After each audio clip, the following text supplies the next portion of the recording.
The farmer was overwhelmed with grief after his wife's death. In his despair, he dug up her remains from the ground. Then using her appearance as a model, he created a scarecrow in her likeness. But what he never expected was that, a few days later, the scarecrow seemed to start breathing. This startled the farmer so much that he dropped the cup in his hand. To his shock, the scarecrow picked it up as if it were alive, and handed it back to him. At first the farmer believed it was his wife's spirit that had possessed the scarecrow, unwilling to leave him behind. Wanting to make her happy, he placed the scarecrow in the center of the yard on his farm, so he could see it every moment of the day. With the scarecrow's presence, he thought that perhaps a new life of happiness was beginning. But not long after, one day while the farmer was working, he suddenly noticed that the scarecrow in the yard had mysteriously vanished. Just as he stood there puzzled, a scream rang out from nearby. The sound instantly sent a chill down the farmer's spine.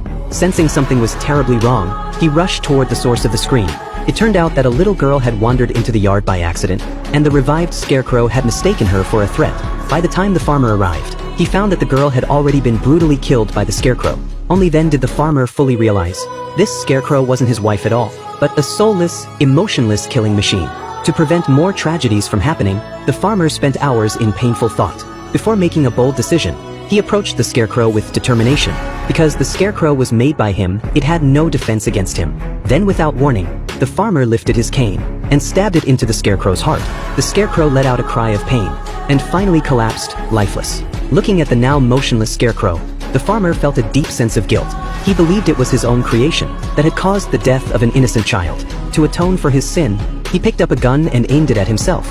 He thought that would be the end of everything, but over a decade later, a young boy being chased accidentally ran into the abandoned farm.